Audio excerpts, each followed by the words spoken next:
Hey everyone, how are you today? So I just got done recording an episode of the Special Education Inner Circle podcast.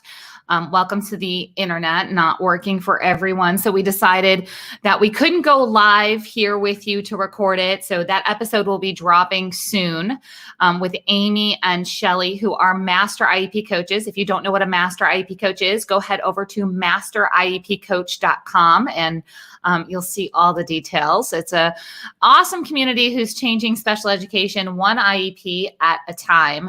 And so here's why I needed to hop on here and talk to you today, because in the middle of recording our Special Education Inner Circle podcast, we were giving tips on how to close out 2020 strong and go into 2021 with some simple steps that are going to be really meaningful and make a difference in a child's education.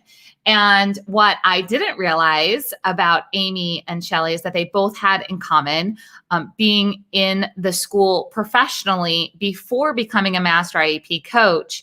And when we were talking about the background of like working in the schools, neither one of them work in the schools right now. You guys know I'm a former teacher, former special education teacher, and I don't work in the schools currently. My full-time gig is training special education, training master IEP coaches. And working in the special education inner circle. Okay. So throughout the podcast episode, as we're giving these tips, somebody said that it was Shelly. She said her favorite part of the IEP is her present levels of performance. So as a teacher, she'd look at those and she'd figure out all the things that she needed to get together to help the child reach their goal. And then we talked about how do teachers actually get things together for IEP goals. So when you're a special education teacher, but for those of you that are not teachers, most of the time we have a lot of parents that are watching this. And you may not realize, like, we literally get a stack of IEPs and extremely limited resources when we walk into a classroom. And I'm not talking about like the big stuff. I'm not talking about like the latest technology or that. I'm talking about construction paper, right? I'm talking about the basics that you would assume would come in a classroom to help a student reach their goals. And majority of special education teachers are given a wide range of students and a wide range of materials needed for those students, right? So with that, you would think there'd be some basics, but typically what you get is whatever the past teacher sent with the file to the new teacher.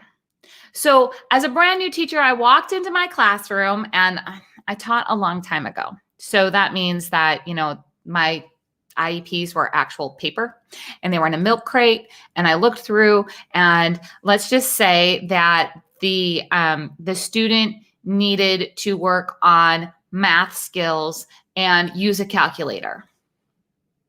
Where's the calculator? Okay, here's the thing.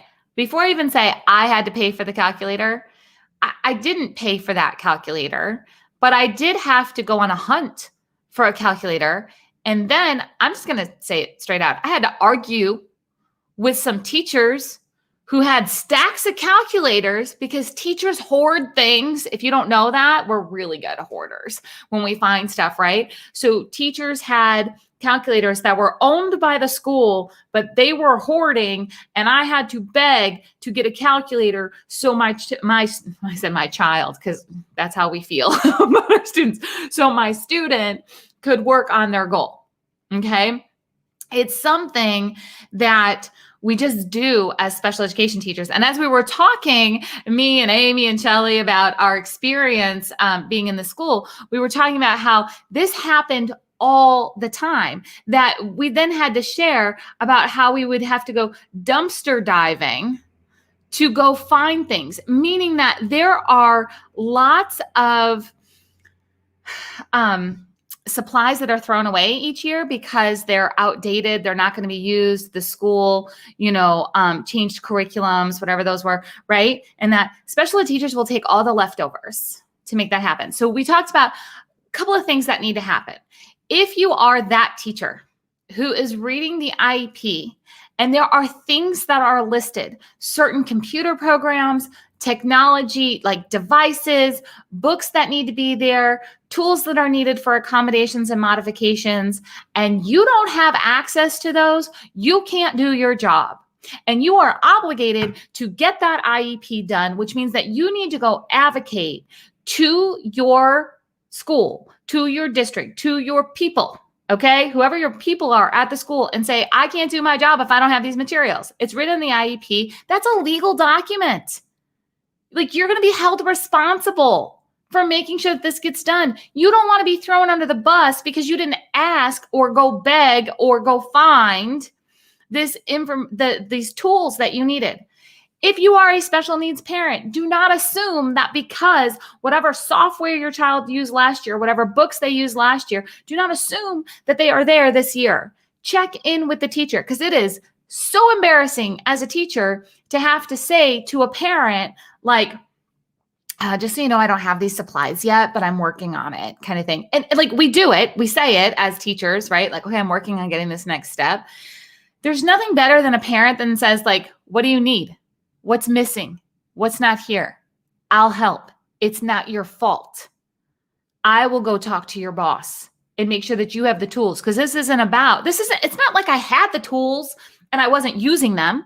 It's not like, they're just sitting in the classroom and I'm choosing not to use them. Then it's my fault. It's my fault for not reaching the goal appropriately, the way that it's written, if I have the tools and I'm not using them.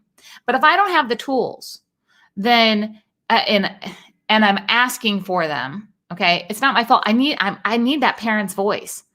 Now, I might not be able to say that as a teacher. It depends on your district, okay? But parents, I want you to hear that. Teachers need your voice to make sure that they have the tools, so they're not spending their time or sending their paraprofessionals out running up and down the halls looking for that secret supply closet that has all the cool construction paper, because that happens.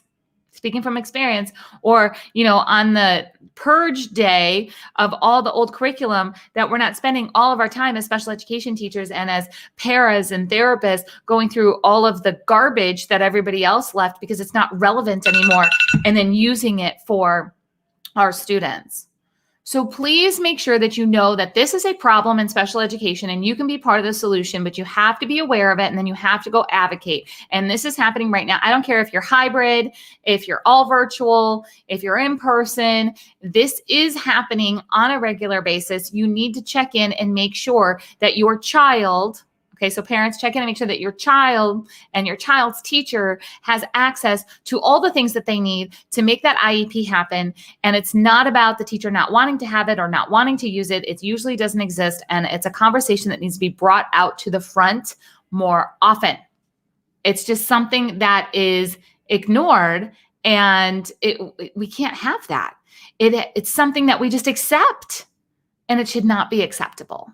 So, all right, guys. Well, I hope that you are enjoying your Wednesday. And remember, if you have any questions about special education, I'm going to encourage you to go hop over to specialedinnercircle.com. That's where we continue these conversations. We talk in depth, and I give you exact steps along with my master IEP coaches to make sure that you are, really fulfilling your role at the IEP table in a way that is collaborative. It's, really breaking boundaries. We do that a lot in special education inner circle, meaning that we are not accepting the status quo. We're not accepting dumpster diving to go get special education supplies. All right. We're not accepting that it's okay that there were tools last year, but there's not this year. That we're really, moving things forward the way that they should be, not the way that they have been. So come on over to specialedinnercircle.com. I'll see you guys over there, or leave your questions right here below, and I'll get to as many as I can. I'll talk to you guys soon.